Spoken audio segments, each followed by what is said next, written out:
ಎಲ್ಲರಿಗೂ ನಮಸ್ಕಾರ. Welcome back to my YouTube channel. Pujita Aryan YouTube ಚಾನಲ್ನ ಇನ್ನೂ ಯಾರು ಸಬ್ಸ್ಕ್ರೈಬ್ ಮಾಡ್ಕೊಂಡಿಲ್ಲ ಅಂದರೆ ಸಬ್ಸ್ಕ್ರೈಬ್ ಮಾಡಿಕೊಂಡು ಹಾಗೇ ಸಪೋರ್ಟ್ ಮಾಡಿ.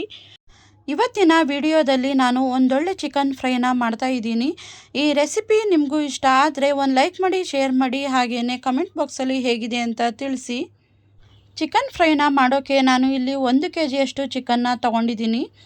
ಇವಾಗ ಚಿಕನ್ ಫ್ರೈನ ಹೇಗೆ ಮಾಡೋದು ಅಂತ ನೋಡೋಣ. ಮೊದಲಿಗೆ ಇಲ್ಲಿ ನಾನು ಚಿಕನ್ ಎಲ್ಲ ಚೆನ್ನಾಗಿ ತೊಳೆದು ಇಟ್ಟಿದ್ದೀನಿ. ಅದಕ್ಕೆ ಸ್ವಲ್ಪ ಅರಿಶಿನ ಪುಡಿ, ಧನಿಯಾ ಪೌಡರ್, ಹಾಗೆಯೇ ಚಿಲ್ಲಿ ಪೌಡರ್, ಸ್ವಲ್ಪ ಉಪ್ಪು, ಹಾಗೆಯೇ ಜೀರಾ ಪೌಡರ್ನ ಹಾಕಿ ಚೆನ್ನಾಗಿ ಮಿಕ್ಸ್ ಮಾಡ್ಕೊತಾ ಇದ್ದೀನಿ. ಜಾಸ್ತಿ ಮಸಾಲೆಗಳನ್ನ ಹಾಕದೆ ತುಂಬ ಟೇಸ್ಟಿಯಾಗಿ ಹಾಗೆಯೇ ರುಚಿಕರವಾಗಿ ಈ ರೀತಿ ಚಿಕನ್ ಫ್ರೈನ ಒಂದ್ಸಲ ನೀವು ಟ್ರೈ ಮಾಡಿ. ಉಪ್ಪು ಖಾರ ಎಲ್ಲ ಹಾಕಿದ್ಮೇಲೆ ಚೆನ್ನಾಗಿ ಮಿಕ್ಸ್ ಮಾಡಿ ಒಂದು 10 ನಿಮಿಷ ಅದನ್ನು ರೆಸ್ಟಲ್ಲಿ ಇಡಬೇಕು. ನೆಕ್ಸ್ಟು ಫ್ರೈ ಮಾಡ್ಕೊಳ್ಳೋಕ್ಕೆ ಅಂತ ನಾನು ಇಲ್ಲಿ 1-2 ಈರುಳ್ಳಿನ ತೊಗೊಂಡಿದ್ದೀನಿ. ಅದ್ರ ಜೊತೆಗೆ 2 ಟೊಮೊಟೊ, 1-2 ಹಸಿಮೆಣಸಿನ್ಕಾಯಿ, ಕರಿಬೇವಿನ ಸೊಪ್ಪು, ಹಾಗೆಯೇ ಕ್ಯಾಪ್ಸಿಕಮ್ನು ಕಟ್ ಮಾಡಿ ಇಟ್ಕೊಂಡಿದ್ದೀನಿ. ಇದ್ರ ಜೊತೆಗೆ ಸ್ವಲ್ಪ ಕೊತ್ತಂಬರಿ ಸೊಪ್ಪು ಹಾಗೆ ಪುದೀನ ಸೊಪ್ಪನ್ನು ಕೂಡ ತೊಗೊಂಡಿದ್ದೀನಿ. ಇವಾಗ ಹೇಗೆ ಮಾಡೋದು ಅಂತ ನೋಡೋಣ ಬನ್ನಿ.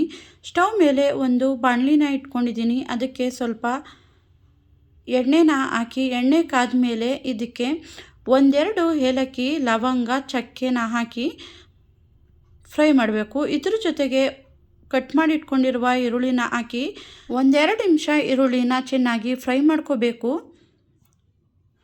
ಈರುಳ್ಳಿ ಎಲ್ಲ ಫ್ರೈ ಆದಮೇಲೆ ಹಸಿಮೆಣಸಿನ್ಕಾಯಿ ಹಾಗೆ ಕರಿಬೇವಿನ ಸೊಪ್ಪು ಹಾಗೆ ಕ್ಯಾಪ್ಸಿಕಮ್ನು ಕೂಡ ಹಾಕಿ 1-2 ನಿಮಿಷ ಚೆನ್ನಾಗಿ ಫ್ರೈ ಮಾಡ್ಕೋಬೇಕು.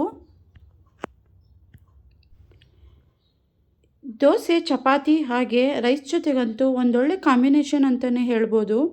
ತುಂಬಾ ಚೆನ್ನಾಗಿರುತ್ತೆ, ಹಾಗೆಯೇ ಈಸಿಯಾಗಿ ಬೇಗ ಕೂಡ ಮಾಡ್ಕೋಬೋದು. ಈರುಳ್ಳಿ ಎಲ್ಲ ಫ್ರೈ ಆದಮೇಲೆ 1 ಸ್ಪೂನಷ್ಟು ಶುಂಠಿ ಬೆಳ್ಳುಳ್ಳಿ ಪೇಸ್ಟ್ನ ಹಾಕ್ತಾಯಿದ್ದೀನಿ. ಶುಂಠಿ ಬೆಳ್ಳುಳ್ಳಿ ಪೇಸ್ಟ್ನ ಹಾಕಿ ಹಸಿ ಸ್ಮೆಲ್ ಹೋಗೋವರೆಗೆ ಚೆನ್ನಾಗಿ ಫ್ರೈ ಮಾಡ್ಕೋಬೇಕು.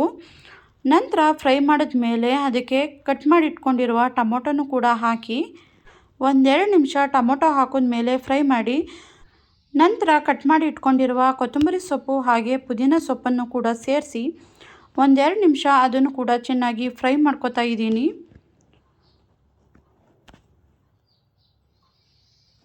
ಫ್ರೈ ಎಲ್ಲ ಆದಮೇಲೆ ಮ್ಯಾರಿನೇಟ್ ಆಗಕ್ಕೆ ಬಿಟ್ಟಿದ್ವಲ್ಲ ಆ ಚಿಕನ್ನ ತೆಗೆದು ಇದರೊಳಗಡೆ ಸೇರಿಸಿ ಫ್ರೈ ಮಾಡ್ಕೋಬೇಕು. ಇವಾಗ ನೋಡ್ತಿರ್ಬೋದು ಚಿಕನ್ ಯಾವ ರೀತಿ ಉಪ್ಪು ಖಾರ ಎಲ್ಲ ಚೆನ್ನಾಗಿ ಹಿಡಿದಿದೆ ಅಂತ. ಇವಾಗ ಈ ಚಿಕನ್ನ ತೆಗೆದು ಈರುಳ್ಳಿ ಟೊಮೊಟೊ ಎಲ್ಲ ಫ್ರೈ ಮಾಡಿದ್ವಲ್ಲ ಅದ್ರ ಜೊತೆಗೆ ಚೆನ್ನಾಗಿ ಮಿಕ್ಸ್ ಮಾಡ್ಕೋಬೇಕು. ಈ ಚಿಕನ್ ಫ್ರೈನ ಮಾಡ್ಕೋಬೇಕಾದ್ರೆ ನಿಮಗೇನಾದರೂ ಗೊಜ್ಜು ರೀತಿ ಬೇಕು ಅಂದರೆ ಸ್ವಲ್ಪ ನೀರನ್ನ ಹಾಕಿ ಮಾಡ್ಕೋಬೋದು. ನಮಗೇನಾದರೂ ಗ್ರೇವಿ ಬೇಡ ಅಂದರೆ ಸ್ವಲ್ಪನೂ ನೀರನ್ನ ಹಾಕದೆ ಹಾಗೇನೂ ಕೂಡ ಡ್ರೈಯಾಗಿ ಕೂಡ ಮಾಡ್ಕೋಬೋದು. ಇಲ್ಲಿ ನಾನು ಸ್ವಲ್ಪ ನೀರನ್ನ ಹಾಕಿ ಮಾಡ್ಕೊಂಡಿದ್ದೀನಿ. ಇವಾಗೆಲ್ಲನೂ ಚೆನ್ನಾಗಿ ಮಿಕ್ಸ್ ಮಾಡಿ ಒಂದು ತಟ್ಟೆನ ಮುಚ್ಚಿ ಕುಕ್ಕಾಗಕ್ಕೆ ಇಟ್ಟಿದ್ದೀನಿ. ಇವಾಗ ನೋಡ್ತಿರ್ಬೋದು ಚಿಕನ್ಲಿರುವ ನೀರೆಲ್ಲ ಬಿಟ್ಟು ಯಾವ ರೀತಿ ಚಿಕನ್ ಬೇಯ್ತಾ ಇದೆ ಅಂತ. ಚಿಕನ್ಲೇ ನೀರಿನಂಶ ಜಾಸ್ತಿ ಇರೋದ್ರಿಂದ ಬೇಯುವಾಗ ನೀರಿನಂಶ ಎಲ್ಲ ಬಿಟ್ಟು ಒಂದು 70% ಅಷ್ಟು ಚಿಕನ್ ಅದರಲ್ಲೇ ಬೆಂದೋಗುತ್ತೆ. ಒಂದು 70% ಅಷ್ಟು ಚಿಕನ್ ಬೆಂದಾಗ ಉಪ್ಪು ಖಾರ ಎಲ್ಲ ಚೆಕ್ ಮಾಡಿ. ನಾನು ಇಲ್ಲಿ ಸ್ವಲ್ಪ ಉಪ್ಪನ್ನು ಕೂಡ ಹಾಕೋತಾ ಇದ್ದೀನಿ.